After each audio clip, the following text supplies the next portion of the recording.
भगवत गीता का 9वां अध्याय का शेष भाग भक्तों हिंदी में सुनाऊंगा। भगवत गीता 9वां अध्याय का शेष भाग हिंदी में सुनिए। और भक्तों आपसे नम्र निवेदन है कि आप चैनल को लाइक एंड सब्सक्राइब जरूर करें। धन्यवाद। भगवत गीता सुनिए। देवताओं को पूजने वाले देवताओं को प्राप्त होते हैं, पितरों को पूजने वाले पितरों को प्राप्त होते हैं, और भूतों को पूजने वाले भूतों को प्राप्त होते हैं, और मेरा पूजन करने वाले भक्त मुझको ही प्राप्त होते हैं। इसीलिए मेरे भक्तों का पुनर्जन्म नहीं होता।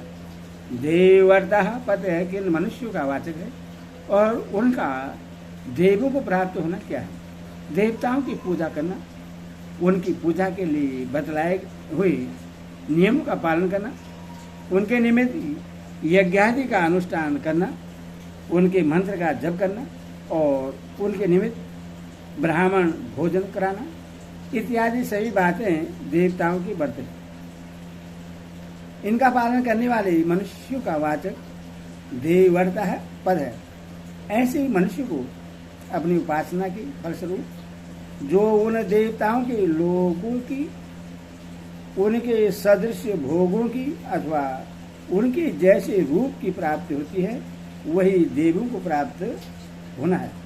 तीसरे अध्याय के 11वें श्लोक में, चौथे अध्याय के 25वें श्लोक में तो देव पूजन को कल्याण में हेतु बतलाया है, और यहाँ उसका फल अनित्य स्वर्ग की प्राप्ति एवं आवागमन के चक्कर में पड़ना बतलाते हैं।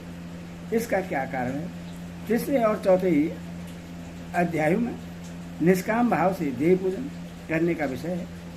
इस कारण उसका फल परम कल्याण बतलाया गया है, क्योंकि निष्काम भाव से की हुई देव पूजा अंतकरण की शुद्धि में हेतु होने से उसका फल परम कल्याण ही होता है।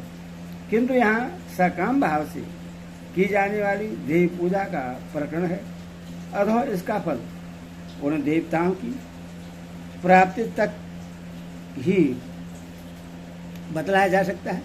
वह अधिक से अधिक उन उपास्य देवताओं की आयु पर्यंत स्वर्गादि लोगों में रह सकते हैं, अतः उनका पुनरागमन निश्चित है।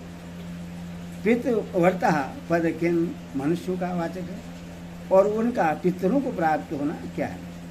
पितरों के लिए यथाविधि श्राद्ध तर्पण करना, उनके निमित्त ब्राह्मण को भोजन कराना, हवन कराना, जप करना, पाठ पूजा करना तथा उनके लिए शास्त्र में बतलाए हुए व्रत और नियम का भली भांति पालन करना आदि पितरों के व्रत है, और उन सब के पालन करने वालों का वाचक पितृवर्ता पद है। जो मनुष्य सकाम भाव से इन व्रतों का पालन करते हैं, वे मरने के बाद पितृलोक में जाते हैं, और वहां जाकर उन पितरों के जैसे स्वप्न को प्राप्त करके, और वहां जाकर उन पितरों के जैसे स्वरूप को प्राप्त करके उनके जैसे भोग भोगते हैं। यही पितरों को प्राप्त होना है। वो भी अधिक से अधिक दिव्य पितरों की आयु पर्यंत ही वहां रह सकते हैं। अंत में इनका भी पुनरागमन होता है। यहाँ देव और पितरों की पूजा का निषेध नहीं समझना चाहिए। देव पितृ पूजा तो यथाविधि अपने अपने वर्णाश्रम के अधिकारानुसार सबको अवश्य करना चाहिए, परंतु वह पूजा यदि सकाम भाव से होती है तो अपना अधिक से अधिक फल देकर नष्ट हो जाती है, और यदि कर्तव्य बुद्धि से भागवत आज्ञा मानकर या भगवत पूजा समझ के की जाती है तो वह भगवत प्राप्ति रूप महान फल में कारण होती है।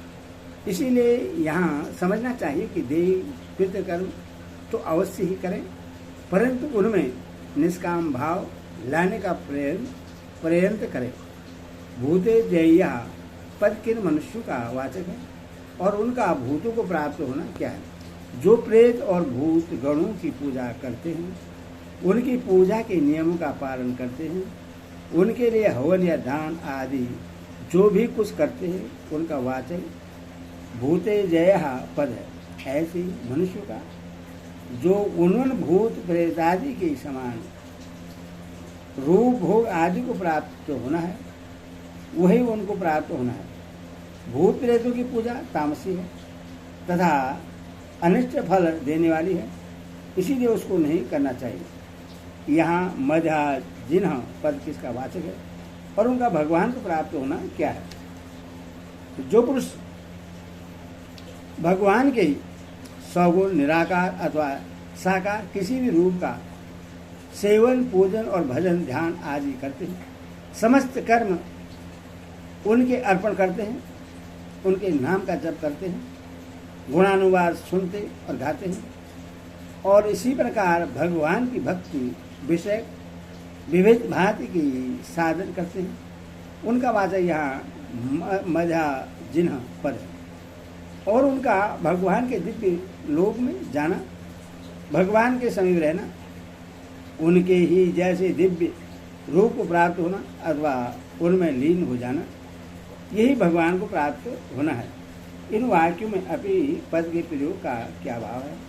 अभी पद से भगवान ने यह भाव दिखलाया है कि मेरे निराकार साकार किसी भी रूप की निष्काम भाव से उपासना करने वाले मुझको प्राप्त होता है। इसमें तो कहना ही क्या है, किंतु साकाम भाव से उपासना करने वाला भी मुझे प्राप्त होता है।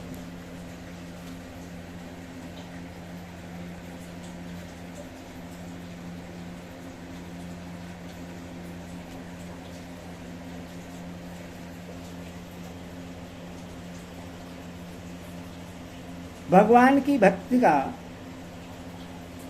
भगवत प्राप्ति रूप महान फल होने पर भी उसके साधन में कोई कठिनता नहीं है, बल्कि उसका फल बहुत सा सुगम है। यही बात दिखलाने के लिए भगवान कहते हैं, जो कोई भक्त मेरे लिए प्रेम से पत्र पुष्प फल जल आदि अर्पण करता है, वो शुद्ध बुद्धि निष्काम प्रेमी भक्त का प्रेम पूर्वक अर्पण किया हुआ वह पत्र पुष्पादि मैं सगुण रूप से प्रकट होकर प्रीति सहित खाता हूँ। यह पद का प्रयोग का क्या भाव है? इससे भगवान ने यह भाव दिखलाया है कि किसी भी वर्ण आश्रम और जाति का कोई भी मनुष्य पत्र पुष्प फल जल आदि मेरे अर्पण कर सकता है। बल रूप धन आयु जाति गुण और विद्या आदि कारण मेरी किसी में भेद बुद्धि नहीं है। अवश्य ही अर्पण करने वाले का भाव विदुर और सबरी आदि की भांति सर्वदा शुद्ध और प्रेम पूर्वक होना चाहिए। पूजा की अनेक सामग्रियों में से केवल पत्र पुष्प फल और जल के ही नाम लेने का क्या अभिप्राय है और इन सब का भक्तिपूर्वक भगवान को अर्पण करना क्या है? यहाँ पत्र पुष्प फल और जल का नाम लेकर यह भाव दिखलाया गया है कि जो वस्तु साधारण मनुष्य को बिना किसी परिश्रम हिंसा और व्यय के अनायास से मिल सकती है, ऐसी कोई वस्तु भगवान के अर्पण की जा सकती है। भगवान पूर्ण काम होने के कारण वस्तु के भूखे नहीं हैं, उनको तो केवल प्रेम की ही आवश्यकता है। मुझ जैसे साधारण से साधारण मनुष्य द्वारा अर्पण की हुई छोटी से छोटी वस्तु भी भगवान सहर्ष स्वीकार कर लेते हैं। यह उनकी कैसी महानता है। इस भाव से भावित होकर प्रेम विहल चित्त से किसी भी वस्तु को भगवान के समर्पण करना, उससे भक्तिपूर्वक भगवान के अर्पण करना है। पर्यता तमन पद का क्या अर्थ है और इसके ही प्रयोग का क्या अभिप्राय है? जिसका अंतःकरण शुद्ध हो उससे पर्यातात्मा कहते हैं। इसका प्रयोग करके भगवान ने यह भाव दिखलाया है कि यदि अर्पण करने वालों का भाव शुद्ध न हो तो बाहर से चाहे जितनी शिष्टाचार के साथ, चाहे जितने उत्तम से उत्तम सामग्री मुझे अर्पण की जाए, मैं उससे कभी स्वीकार नहीं करता। मैंने दुर्योधन का निमंत्रण अस्वीकार करके भाव शुद्ध होने के कारण विदुर के घर पर जाकर प्रेम पूर्वक भोजन किया। सुदामा के च्योरों का बड़ी रुचि के साथ भूख लगाया। द्रौपदी की बटलोई में बचे हुए पत्ते को खाकर विश्व को तृप्त कर दिया। गजेंद्र द्वारा अर्पण किए हुए पुष्प को स्वयं वहां पहुंचकर स्वीकार किया। सबरी की कुटिया पर जाकर उसके दिए हुए फलों का भोग लगाया और रति देव के जल को स्वीकार करके उसे कृतार्थ किया।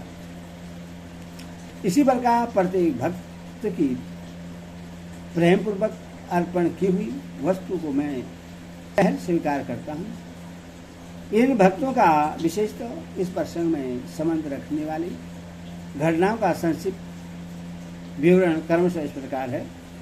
विदुर 12 वर्ष का वनवास और 1 वर्ष का अज्ञातवास पूरा करके जब पांडवों ने दुर्योधन से अपने राज्य की मांग की, तब दुर्योधन ने राज्य देने से साफ इनकार कर दिया। इस बार पांडवों की ओर से स्वयं भगवान श्री कृष्ण दूत बनकर कौरवों के यहाँ गए। बाहरी शिष्टाचार दिखलाने के लिए दुर्योधन ने उनके स्वागत की बड़ी तैयारी की। जब भोजन के लिए कहा तब भगवान ने अस्वीकार कर दिया। दुर्योधन के कारण पूछने पर भगवान ने कहा, भोजन 2 प्रकार से किया जाता है, या तो जो प्रेम हो, जहाँ जो कुछ मिले बड़े आनंद से खाया जाता है, या जब भूख के मारे प्राण चले जाएं, तब चाहे जहाँ चाहे जिस भाव से जो कुछ मिले उसी से उदर पूर्ति करनी पड़ती है। यहाँ दोनों ही बातें नहीं। प्रेम तो आप में है ही नहीं और भूख में नहीं मरता। इतना कहकर भगवान बिना ही बुलाए भक्त विदुर जी के घर चल दिए।